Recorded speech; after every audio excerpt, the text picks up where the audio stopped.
UCN राजधानी channel में आपका स्वागत है। मैं हूं ज्योतिषाचार्य आनंद। जैसे कि मित्रों, नित्य प्रतिदिन हम अपने कार्यक्रम किस्मत सवारी के साथ नित्य प्रतिदिन आपके साथ उपस्थित होते हैं। मित्रों, ये कार्यक्रम सिर्फ आपके लिए है, आपकी समस्या का समाधान के लिए।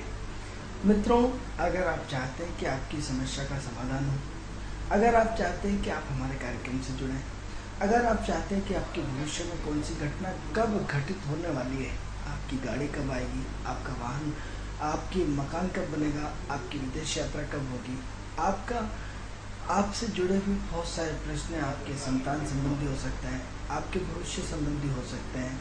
ऐसी कंडीशन में आपके साथ सबसे बड़ी जिम्मेदारी ये है कि आप हमारे कार्यक्रम में जो हमारी टीवी स्क्रीन पे जो नंबर चल रहा है उस नंबर पे हमें कॉल करें। ये कॉल बिल्कुल सामान्य कॉल है। इस कॉल के माध्यम से हम आपकी समस्या का समाधान करने का प्रयास करेंगे। मित्रों, ये कार्यक्रम सिर्फ आपकी समस्याओं के लिए है, तो आप हमारी टीवी स्क्रीन के जो नंबर चल रहा है उस नंबर को आप हमें कॉल करेंगे। इस कॉल के माध्यम से हम आपकी डेट ऑफ बर्थ, स्थान और समय, 3 चीज़ें पूछेंगे। इसके आधार पर हम आपका भविष्य बताने का प्रयास करेंगे। मित्रों, गणेश चतुर्थी का पर्व चल रहा है। गणेश चतुर्थी के पावन पर्व में भगवान गणेश को वंदन अभिनंदन प्रणाम करते हैं। उनको भगवान रिद्धि सिद्धि के दाता भगवान शिव, माँ पार्वती के पुत्र, उनकी आप निरंतर भक्ति चल रही होगी। निरंतर सुबह शाम उनके मोदक के लड्डू का भोग लग रहा होगा। मित्रों, गणेश चतुर्थी के जस्ट खत्म होने के बाद आपके श्राद्ध पक्ष शुरू हो जाएगा। श्राद्ध पक्ष में आपको 16 दिन नित्य प्रतिदिन अपने पितरों की साधना करना है, पितरों को तर्पण करना है, पितरों की आराधना करना है। ये हम आपको निरंतर बताते रहते हैं। अब मित्रों, हम अपने कार्यक्रम से जुड़ते हैं। कार्यक्रम का जो हमारा विषय चल रहा है, स्वास्थ्य को लेकर जागरूकता। स्वास्थ्य को लेकर, हाँ मित्रों, स्वास्थ्य को लेकर जागरूकता।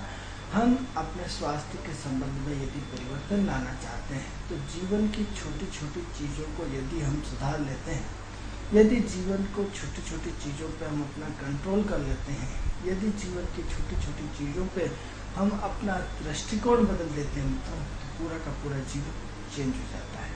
मित्रों, मन के हारे हारे और मन के जीते जीत। यदि हमारा मन कमजोर हो जाता है, मन मतलब चंद्रमा, चंद्रमा की स्थिति यदि हमारी कुंडली में कमजोर हो जाती है मित्रों, हम सारी की सारी जंग हार जाते हैं। और यदि हमारी चंद्रमा की स्थिति मजबूत होती है तो हम सारी की सारी जंग जीत जाते हैं। इसका आधार कैसे होगा कि चंद्रमा हमारा स्ट्रॉन्ग है, हमारा कमजोर है, हमारा कैसे है, इसका फैसला कैसे करें। तो मित्रों, जब चंद्रमा किसी ग्रह के अधीनस्थ होता है, किसी के साथ होता है, तो वो चंद्रमा बहुत अच्छी तरह काम करता है, बहुत कंट्रोलर होता है और इतना कंट्रोलर पावर होता है कि उसकी अपनी क्षमताएं 4 गुना हो जाती है और उससे जैसा चाहे वैसा काम करा सकते हैं। जिनकी पत्रिका में चंद्रमा अकेला बैठता है तो उसमें बड़ा डिस्टर्बेंस हो जाता है, उसमें उसको संभालना बड़ा मुश्किल हो जाता है, उसकी मन स्थिति को कंट्रोल करना मुश्किल हो जाता है।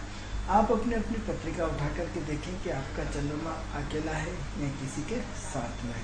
तो ऐसी कंडीशन में कहीं ना कहीं आप में अपने आप में इसका रिजल्ट आपको देखने को मिलेगा।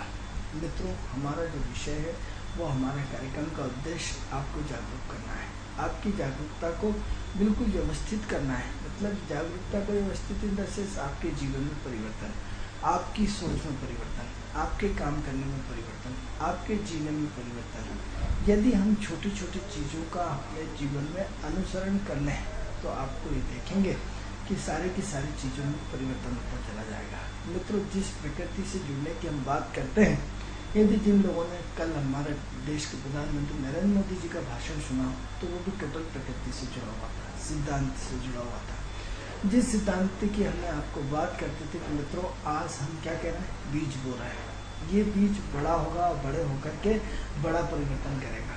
इसका उदाहरण हमने आपको अपने यूसीएन राजधानी चैनल के माध्यम से पहले ही बोला था कि आज एक ज्योतिष बोल रहा है परिवर्तन की, कल पूरी दुनिया परिवर्तन की बात करेगी। आप देखो कि जिन चीज़ों पे, जिन विषयों पर हम आपसे लगातार चर्चा करते हैं, हम आपको ज्योतिष का नया रूप प्रस्तुत करते हैं, अपने नया ट्रैक देते हैं, उसी ट्रैक पे हमारे प्रधानमंत्री जी ने कल उन्हीं विषयों पर चर्चा करी जिन विषयों को हम आपसे जुड़ने की बात करते हैं। तो मित्रों क्या हुआ, आज किसी बड़े ऊपर से यदि आज उन्हीं चीज़ों का पुनर्रूपांतरण हुआ, अभी आने वाला समय और देखिए कि आज एक ज्योतिष ने आपको सिद्धांत की बात करी है, कल से हजारों ज्योतिष इस तरह आते हुए चले जाएंगे। आज राजनेता ने बात करी, कल धर्माधिष्ठ बात करेंगे, और इस तरह के हम प्रकृति के नियमों का पालन करते हुए प्रकृति के साथ तालमेल बिठाना शुरू कर देंगे। तो ये है कि प्रथम पंक्ति में कौन आना चाहता है, पहले कौन आना चाहता है। जिसका नंबर लास्ट में सुधरना तो सबको पड़ेगा, प्रकृति के नियमों का पालन तो सबको करना पड़ेगा, किसी को पहले किसी को बाद में। जैसे एक पंगत बैठी रहती है तो एक का नंबर पहले आता है, एक का लास्ट में बैठाओ तो देर से आएगा। तो आपको आपके प्रकृति के नियमों का पालन तो करना ही पड़ेगा। अब ये है कि कितनी जल्दी आप हमारे सिद्धांत से जुड़ते हैं, कितनी जल्दी हमारे डिसिप्लिन से जुड़ते हैं, कितनी जल्दी आप अपनी खुद की सोच बदलते हैं। यदि पहले आएंगे तो पहले पाएंगे, लेट जाएंगे तो लेट मिलेगा आपको। तो ये आपके ऊपर डिपेंड करता है कि आप अपने जीवन को तुरंत बदलना चाहते हैं या अभी वो समय का इंतज़ार करना चाहते हैं। तो समय का इंतज़ार करना चाहते हैं तो कोई दिक्कत नहीं। ग्रह हमारी थ्योरी का एक और रोल पॉइंट था कि ग्रह कान पकड़ के करवा देता है। तो जब आपका समय आएगा सुधरने का, आपसे ग्रह स्वयं भी करवा लेगा। आपकी इच्छा हो तो करवा लेगा, आपकी इच्छा ना हो तो करवा लेगा। इसलिए वेट फॉर टाइम इसलिए कोई विषय नहीं है। अब हम बात कर रहे थे अपने विषय पे कि हमारा जो विषय चल रहा था झूठ का। झूठ, हाँ मतलब जरा सा झूठ। अब जरा सा झूठ का सबसे पहले जो ग्रह कौन सा आता है, तो झूठ भुलाने वाला जो ग्रह होता है मतलब राहु होता है। जिनकी कुंडली में सेकंड हाउस में राहु जुड़ा होता है उनके ऊपर झूठ का भरपूर प्रभाव होता है, और झूठ का स्वरूप बिल्कुल स्पष्ट रूप से दिखाई देता है कि जिनकी कुंडली में सेकंड हाउस का राहु से कनेक्शन है। 8वें घर में बैठ करके राहु सेकंड हाउस को देखें, या सेकंड हाउस पे पंचम राहु की राहु की दृष्टि हो तो भी राहु की युति हो या जो भी हो, राहु से दूसरे हाउस का कनेक्शन व्यक्ति को लगातार झूठ बुलाता है। तो ऐसी कंडीशन में क्या होता है कि हम दिन भर छोटे छोटे झूठ बोलते हैं, छोटे छोटे आपके झूठ आपकी पकड़ में आ जाते हैं। अब जैसे सपोज आपको किसी से बात नहीं करते हैं, और बात नहीं करते तो क्या करते हैं, अपने बेटे को फ़ोन पकड़ा देते हैं, बोलो पापा नहीं है। अब आपका एक झूठ, आप घर पे हैं और आपके बच्चा देख रहा है, आपका बच्चा सुन रहा है, आपकी पत्नी सुन रही, आपने झूठ बोला है। झूठ बोला है तो बच्चे पे उस तरह का उसका एक बहुत गहरा प्रभाव पड़ेगा। उसको लगेगा कि ये बहुत अच्छी चीज़ है, इस तरह झूठ बोलना चाहिए। अब साहब आपने क्या करा, एक झूठ बोल करके बच्चे में अंकुरण बोल दिया, बीज बोल दिया कि झूठ कोई अच्छी चीज़ होती है, झूठ कोई सिद्धांत है, झूठ कोई आदर्श है जिसको बोलना चाहिए, जिससे काम आदमी का बनता होगा। तो इस तरह की साइकोलॉजी क्या करिए, आपने अपने घर में झूठ बोलते हुए शुरू कर दी। या फिर आप गंतव्य स्थान पे हैं और दूसरे गंतव्य स्थान को बताते हैं कि आप अभी कहाँ हैं, तो मालूम पड़ा आपने अपना पता दे दिया कि फलानी जगह पीरगेट पे हूँ, जबकि आप पीरगेट पे हैं नहीं, आप दूसरी जगह रेरा कॉलोनी में बैठे हुए। लेकिन क्या करता है आदमी, झूठ पे झूठ पे झूठ पे झूठ निरंतर बोलता रहता है। तो जब भी हम झूठ बोलते हैं तो हमारे सेल्स का नेगेटिविटी आना शुरू हो जाती है, हमारे सेल्स में डिफ़ॉल्टर आना शुरू हो जाता है, हमारे सेल्स में प्रॉब्लम क्रिएट होना शुरू हो जाती है, हमारा ओरा बदलना शुरू हो जाता है, हमारे ओरा में प्रॉब्लम आना शुरू हो जाती है। तो ऐसी कंडीशन में आपको क्या करना है, आपको अपने राहु को ठीक करना है। यदि आप अपने राहु को ठीक करना चाहते हैं, यदि आप अपने राहु को सुधारना चाहते हैं, तो आप इसमें झूठ को बोलना बंद कर दीजिए। झूठ पे अंकुश लगाना जरूरी होगा। यदि झूठ पर आप यदि बोलना नहीं बंद करेंगे तो आपका राहु डिस्टर्ब हो जाता है। नहीं तो राहु हमारे पुत्र होते हैं, राहु हमारे काल्पनिक चीज़ें होती हैं, राहु हमें किसी भी चीज़ की कल्पना करते हैं, उसको साकार रूप देते हैं। राहु हमारी योजना है या राहु हमारी दूरदर्शिता है।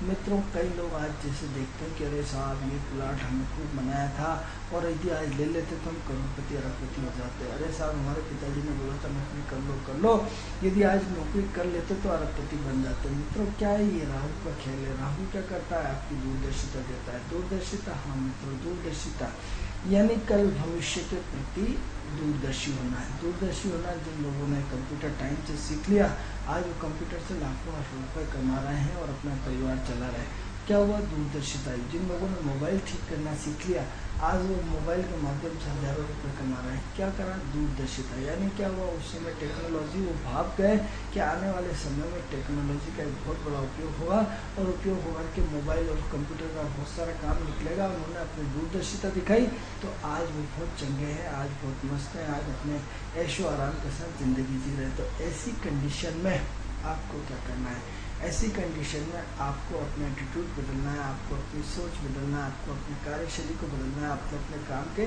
तरीके बदलना है। ऐसा कोई काम नहीं करेंगे जिसमें हमें राहु को मजबूत करना पड़े। अब क्या होता है कि आप पूछते हैं साहब मेरा राहु अच्छा है या खराब है, तो यदि आप झूठ बोलते हैं तो इसका मतलब आपका राहु खराब है। यदि आप सत्य बोलते हैं, चाहे कुछ भी हो रहा है इसके लिए, चाहे संबंध सुधरे या बिगड़े, यदि आप सत्य बोलते हैं इसका मतलब राहु अच्छा है। मित्रों, यदि आज जरा सा सत्य बोलने में आपका नुकसान होता है, लेकिन उसकी भरपाई राहु आपको कहीं ना कहीं से किसी न किसी रूप में अचानक कर देता है। तो ऐसी कंडीशन में आप अपने राहु को कैसे ठीक करेंगे, तो राहु को ठीक करने के लिए आपको अपने वाणी पे संयम रखना पड़ेगा। क्या करना पड़ेगा, आपको झूठ का पूर्ण जिंदगी में कभी नहीं लेना चाहिए। झूठ मित्रों जिंदगी में हमारे सेल्स को पूरा का पूरा प्रभावित करता है, हमारी बॉडी के स्पेक्टर को पूरा का पूरा प्रभावित करता है, हमारे अपनी खुद की यूनिटी को ख़राब करता है, हमारे खुद के काम को बदलाने को ख़राब करता है। यदि आप किसी से झूठ बोलते हो, आपके अंतरात्मा कहते कि नहीं मैंने गलत काम किया, मैंने इससे झूठ बोला, तो ऐसी कंडीशन में झूठ आपको बहुत धोखा देता है। तो ये यदि आपके अंदर इसका पॉजिटिविटी क्या है, राहु की पॉजिटिविटी मित्रों राहु की ये है कि आपके अंदर दूरदर्शिता आती है, आपकी सोचने समझने की शक्ति बढ़ जाती है। आप कल्पना करते हैं कि मेरा घर, मेरी पत्नी, मेरे बच्चे ऐसे ऐसे होना चाहिए, मेरी पत्नी का रूप ऐसा ऐसा होना चाहिए, मेरा घर का रंग रूप ऐसा ऐसा होना चाहिए, मेरे पास 4 व्हीलर फलाने होना चाहिए। आप कल्पना करते हैं वो सारी चीज़ें साकार होने लगती है। मित्रों ये किसके कारण होती है, राहु के कारण। राहु क्या करता है, सबसे पहला ब्रह्मांड में पैदा होने वाला ग्रह राहु है। राहु जिसके माध्यम से आपके अपने जीवन की सोच बदलती है, आपके अपने जीवन का एटमोस्फियर बदलता है, आपके अपने जीवन की कार्यशैली बदलती है, आपके अपने जीवन का पूरा जीने का अंदाज बदलता है। तो ऐसी कंडीशन में आपको क्या करना चाहिए, आपको निरंतर सत्य का सहारा लेना चाहिए, आपको अपने निरंतर कभी भी झूठ नहीं बोलना चाहिए। ऐसा कोई काम नहीं करेंगे जिसमें हमें झूठ का सहारा लेना पड़ेगा, ऐसा कोई काम नहीं करेंगे जिससे हमें अपने जीवन में झूठ बोलने की स्थिति आएगी। चाहे एक सब कलम होगा लेकिन हम झूठ नहीं बोलेंगे। मित्रों यदि सिद्धांत के लिए बोला हुआ सत्य हमेशा काम देता है, सिद्धांत के लिए की हुई चर्चा हमेशा काम देती है। तो आपको क्या करना है, आपको सबसे पहले अपने जीवन में आज से संकल्प लेना होगा कि हम अपना राहु ठीक करेंगे। राहु ठीक करेंगे तो राहु के ठीक होने से तो बहुत सारी ठीक हो जाती है, हमारा कन्फ्यूजन दूर हो जाता है, हमारी असमंजसता दूर हो जाती है, हमारे अंदर कहीं ना कहीं दूरदर्शिता आ जाती है, हमारे अंदर कहीं ना कहीं राहु जैसे गुणधर्म आना शुरू हो जाते हैं। तो एक पक्ष नेगेटिव राहु का क्या है, सेकंड हाउस में राहु बैठने से एक पक्ष उसका राहु उसको झूठ बुलाता है, दूसरा राहु का पक्ष क्या है कि आपकी कल्पनाओं को साकार करता है, आपकी योजनाओं को साकार करता है, आपकी योजनाओं को साकार रूप देने के लिए एक बहुत बड़ी भूमिका अदा करता है। तो ऐसे समय में आपको अपना राहु झूठ ठीक कर सकते हैं, किसके माध्यम से, झूठ न बोल करके। तो आज ये संकल्प लें कि आज से हमें झूठ नहीं बोलना पड़ेगा। दूसरा मित्रों आगे चर्चा करते हैं इसी की सेकंड हाउस में जिनको मुंह में छाले होते हैं वो निश्चित रूप से झूठ बोलते होंगे, जिनके मुंह में कहीं ना कहीं कुछ ना कुछ प्रॉब्लम्स आती रहती है वो निश्चित रूप से झूठ बोलते होंगे। तो ऐसी कंडीशन में आपने इस वाणी को सुधार लीजिए। अब क्या करना है, आप इसमें मित्रों सेकंड हाउस की चर्चा चल रही है, सेकंड हाउस पे डिस्कस चल रहा है, सेकंड हाउस की हम बात करना है। तो सेकंड हाउस में बहुत सारी चीज़ें होती है। तो एक तो क्या हुआ आपका झूठ बोलना होगा, झूठ किससे होगा, राहु से होगा। तो राहु अकेला झूठ नहीं बोलता है, राहु जब बुद्ध के संपर्क में आता है तब सफ़ेद झूठ बोलता है। राहु जब बुद्ध के से जुड़ा हुआ होता है, राहु बुद्ध का कॉम्बिनेशन होता है, तो मित्रों ऐसी कंडीशन में व्यक्ति के झूठ को पकड़ा नहीं जाता, बिल्कुल सफ़ेद झूठ बोल जाता है। लेकिन आपको जब तक उसका पर्दाफाश होगा, जब तक आपको उस चीज़ का पता लगेगा, तब तक बहुत देर हो चुकी होती है। तो ऐसी कंडीशन में आपको क्या करना है, अपने राहु को ठीक करना है, अपने राहु को सुधारना है। किसके माध्यम से, अपने वाणी को राहु को सुधार करके, अपने झूठ को न बोल करके। दूसरा राहु का जो होता है वाणी होता है, वाणी में क्या होता है, कटुता होती है। जब हम मित्रों किसी को गाली देकर बात करते हैं, किसी की बदतमीजी से बात करते हैं, किसी के अनादर होकर के बात करते हैं, तो इसका मतलब आपका सेकंड हाउस में राहु बैठा है। राहु बैठा है, अब राहु में फिर दो तरह से काम करता है। तो यदि एक पॉजिटिव वे में, एक नेगेटिव वे में, तो आपकी वाणी जब नेगेटिव रूप में आती है, किस रूप में? नेगेटिव रूप में। जब आपकी वाणी में आपका कहीं ना कहीं आपका जो है वो कटुता आती है, आपकी गाली बकना आती है, आपका कहीं ना कहीं उसमें विश्लेषण अनकंफर्टेबल रहता है, तो इसका मतलब आपका राहु डिस्टर्ब होता है। यदि यही वाणी में आपकी शालीनता आ जाए, सभ्यता आ जाए, संस्कृति आ जाए, आप किसी को रिस्पेक्ट देते हैं, आपको किसी को सम्मान देते हैं, इसका मतलब आपका राहु पॉजिटिव काम करने लगता है, आपका राहु बहुत सकारात्मक ऊर्जा में काम करना शुरू कर देता है। तो ऐसी कंडीशन में राहु को आपको क्या करना है मित्रों? राहु को आपको अपने आप को सुधारने के लिए वाणी का संयम रखना पड़ेगा। वाणी का संयम, हाँ मित्रों, वाणी का संयम। मित्रों, हम चुप रह करके भी बहुत सारी चीज़ें बोल जाते हैं और बहुत कुछ बोल करके भी कुछ नहीं बोल पाते हैं। तो ऐसी कंडीशन में यदि हम जीवन में चुप रहना सीख लें, तो हमारे जीवन की आधी समस्याएं दूर हो जाती हैं। तो हमें क्या करना पड़ेगा? हमें जीवन में तरक्की करने के लिए, हमें अपने जीवन में ग्रहों का तालमेल करने के लिए, हमें अपने जीवन में राहु को सुधारने के लिए सबसे पहले क्या करना पड़ेगा? वाणी को संयमित रखना पड़ेगा, वाणी को चुप रखना पड़ेगा, वाणी के प्रति पूरी तरह कंट्रोल होना पड़ेगा, वाणी के प्रति पूरी तरह सजग और जागरूक रहना पड़ेगा। यानी कैसी वाणी बोलना है? ऐसी वाणी बोलिए जिससे आपको दूसरों को मीठा कर सके, ऐसी वाणी बोलिए जिसको आपकी वाणी सुन करके संतुष्ट हो जाए। यानी वो वाणी किसके थ्रू आएगी? वो राहु शुक्र के कॉम्बिनेशन बुद्ध के साथ यदि हो जाए पॉजिटिव में, तो ऐसे में व्यक्ति बहुत मधुर वाणी बोलता है, बहुत अच्छी वाणी बोलता है, बहुत सकारात्मक वाणी बोलता है। जिन लोगों की आवाज़ बड़ी मीठी होती है, तो उसमें शुक्र और गुरु का, राहु का, बुद्ध का कॉम्बिनेशन उनके सेकंड हाउस से जुड़ा रहता है। तो ऐसी कंडीशन में आपको अपने राहु को ठीक करने के लिए सबसे पहले क्या करना चाहिए? तो राहु को ठीक करने के लिए अपने आप को सबसे पहले अपने वाणी को संयमित रखना चाहिए। वाणी को संयमित, हाँ मित्रों, वाणी को संयमित। वाणी कैसे संयमित रहेगी?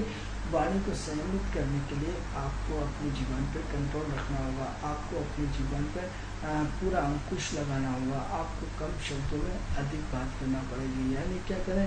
आप अपनी वाणी में सुधारने के लिए, हो सकता है यदि आप वास्तव में वाणी सुधारना चाहते हैं, वाणी का जो कर्ता धर्ता ग्रह है वो राहु है, जो राहु को सुधारना चाहता है, तो आपको क्या करना पड़ेगा? 1 घंटे अपने आप को मौन रखना पड़ेगा। मौनी को राहु है मित्रों, राहु को सुधार लीजिए। जिंदगी में बहुत सारे ग्रह खुद में खुद सुधरना शुरू हो जाते हैं। तो राहु को क्या करें? राहु को आप 1 घंटे आप विश्राम दीजिए। विश्राम कैसे करें?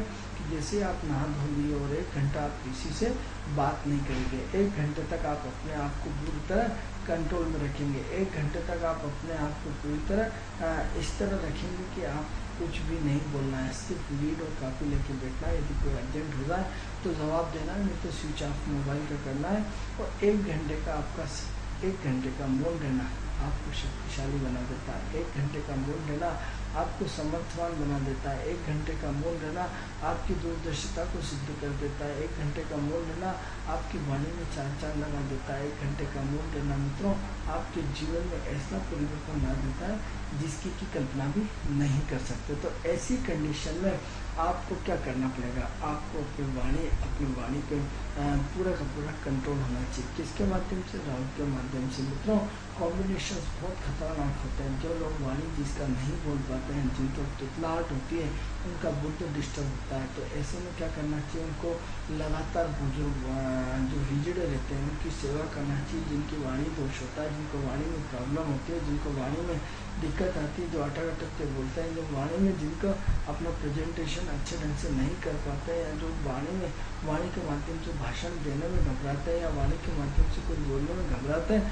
उन सबको अपना बुद्ध यूँ मान के चलिए कि उनका बुद्ध डिस्टर्ब होता है राहु के साथ। तो ऐसी कंडीशन में यदि आप अपने राहु के साथ तालमेल बिठाना चाहते हैं, राहु के साथ आपका बैलेंस बनाना चाहते हैं, तो आपको अपनी वाणी पे पूरा 1 घंटा नियमित और संयमित होना पड़ेगा। आपको 1 घंटा वाणी को कंट्रोल रखना पड़ेगा। यदि सामूहिक रूप से यदि आप अपने घर में 1 घंटे का यदि मौन रखते हैं तो बहुत अच्छी बात है। यदि नहीं मिलता तो आप अपने शाम को 1 घंटे का, रात में 1 घंटे का, 24 घंटे में कभी भी 1 घंटे का मौन रखिए। उस मौन के दौरान आप चुपचाप अपनी एक्टिविटी करेंगे, चुपचाप अपना काम करेंगे, चुपचाप अपना बैलेंसिंग पार्ट रखेंगे, तब जाके उस मूड की कंडीशन सुधार आएगी, तब जाके उस मूड में बहुत अच्छा परिवर्तन आएगा। तो क्या होगा, आपकी एनर्जी का विकास होने लगेगा, आपकी एनर्जी का संचार होने लगेगा, आपकी एनर्जी के अंदर चार चांद लगने शुरू हो जाएंगे, आपका ऑरा ठीक हो जाएगा, आपकी काम करने की कैपेसिटी बढ़ जाएगी, आपका ध्यान हो जाएगा, आप में एकाग्र चित्त आ जाएगी, आपका जो लेवल है आईक्यू लेवल, वो आईक्यू लेवल बढ़ जाएगा। मतलब 1 घंटे का ध्यान करने से आपकी ज़िंदगी में बहुत बड़ा परिवर्तन आ सकता है। आपका मन पढ़ाई में नहीं लग रहा, आपका बच्चे का मन पढ़ाई में नहीं लग रहा, तो आप क्या करें, आप 1 घंटे का उसको ध्यान कराइए, 1 घंटे का आप उसको वाणी संयम कराइए, 1 घंटे उसको आप चुपचाप मौन रहिए, लेकिन अपने सब परिवार के साथ। ऐसा नहीं कि आप टीवी देख रहे हैं और टीवी देख करके मौन रह गया, तो उसमें क्या हुआ, तो आपने अपना दिमाग और एनर्जी किस में डाइवर्ट कर दी, टीवी में डाइवर्ट कर दी।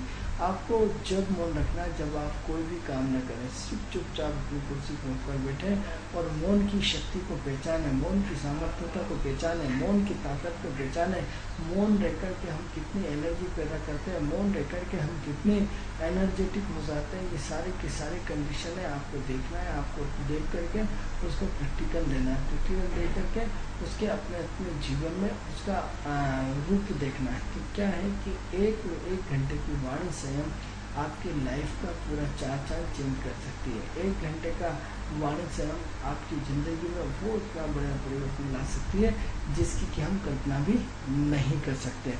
तो ऐसी कंडीशन में हमें अपने राहु को ठीक करना पड़ेगा। अब यदि राहु का कॉम्बिनेशन शुक्र के साथ चला जाए मित्रों, तो आदमी की सिर्फ आवाज़ में ही इतना जादू होता है, इतनी मधुरता होती है कि आदमी खिंचा हुआ चला जाता है। इसमें उसका रूप, उसका सौंदर्य से इसका कोई लेना देना नहीं, लेकिन उसकी आवाज़ में वो मिठास होती है। जब शुक्र आता है मित्रों, तो शुक्र जीवन में वो मिठास डालता है। मिठास किसकी मिठास, एक वाणी की मिठास। यानी आपका प्रेजेंटेशन इतना शानदार होगा शुक्र के माध्यम से, आपका प्रेजेंटेशन इतनी अच्छी होगी कि जिस वाणी से आपकी पहचान है, वही वाणी आपको प्रगति दिलाती है, वही वाणी आपको उन्नति दिलाती है, वैसी वाणी से आपका सारा का सारा जीवन चलता है। मित्रों, जैसे हम खा रहे हैं, तो हम किसकी खा रहे हैं, वाणी की खा रहे हैं। किसकी खा रहे हैं, टोटल सेकंड हाउस की खा रहे हैं। यानी किससे काम है, टोटल न्यूज चलाने से पैसा मिलता है, न्यूज चलाने से सारा काम होता है, न्यूज चलाने से यानी क्या वो आपको लगातार न्यूज चलाना पड़ता है, आपको अपनी वाणी को संयम रखना पड़ता है, आपको वाणी के माध्यम से सारी की सारी घटनाओं को रिप्रेजेंट करना पड़ता है। तो ऐसी कंडीशन में आपको भी अपनी वाणी में संयम रखना पड़ेगा, अपनी वाणी को सुधारना पड़ेगा। मित्रों, ये कार्यक्रम सिर्फ आपके लिए है, आपकी समस्याओं के समाधान के लिए। यदि आप हमारा प्रोग्राम देख रहे हैं और हमारे कार्यक्रम से जुड़ना चाहते हैं, तो हमारी टीवी स्क्रीन पे जो नंबर चल रहा है, उस नंबर पे हमें कॉल कर सकते हैं। उस नंबर पे कॉल करके आप अपनी समस्या का, हमारे कार्यक्रम का हिस्सा बन सकते हैं। तो हिस्सा बन करके हम आपकी समस्या का समाधान करने का प्रयास करेंगे। मित्रों, अगला विषय हमारा है पेशेंस का न होना। यानी पेशेंस वाला ग्रह कौन सा है, धीर गंभीर ग्रह होता है, वो शनि होता है, और पेशेंस का न होना मंगल होता है। यानी क्या हुआ, हम छोटी छोटी चीज़ों पे इतने घबरा जाते हैं कि हमारा पेशेंस, हमारा धैर्य, हमारी हिम्मत सारी खत्म होती हुई चली जा रही। हमारे अंदर पेशेंस नाम की कोई चीज़ नहीं है। हमारे अंदर पेशेंस में जो एक्टिविटी, एनर्जी होना चाहिए, वो बिल्कुल नहीं है। क्या हो रहा है, हमें किस दिशा में जा रहा है, क्यों नहीं पेशेंस हो रहा है। सुबह से आप देखेंगे कि एक बच्चा उठता है, सुबह से जल्दबाजी, उतावलापन, अरे जल्दी हो गई, अरे लेट हो गया, अरे लेट हो गया, अरे लेट हो गया। यानी क्या हो, अरे मम्मी अभी तक आपका लंच नहीं बना, पापा मेरे जूते नहीं, पापा फलाना नहीं, पापा किताब नहीं। मतलब कुल मिला के हम अनकंफर्टेबल फीलिंग्स होना शुरू हो जाती है। जब तक आपका बच्चा आपका स्कूल नहीं चला जाता है, तब तक आपके अंदर अनकंफर्टेबल फीलिंग्स होती है। वो आधे 1 घंटे का पीरियड सबके लिए टेंशन भरा होता है। किसी का लंच होता है, किसी का नहाना होता है, किसी का बेल्ट होता है, किसी का बिस्तर होता है, किसी का क्या होता है। मतलब पूरी की पूरी घर में उठापटक होती है। यानी क्या होता है, पेशेंस नाम की कोई चीज़ नहीं होती है। क्या आपने अपने बच्चे को पेशेंस करना सिखाया? क्या आपने अपने बच्चे को पेशेंस की परिभाषा बताई, क्या आपने अपने बच्चे को ये बताया कि बेटा धैर्य रखिए, बेटा हिम्मत रखिए, बेटा आप अपने आप में थोड़ा सा एटमॉस्फेयर को चेंज करिए। तो यदि पहले दिन से अपने बच्चे को पेशेंस सिखाया होता तो शायद ये नौबत नहीं आती।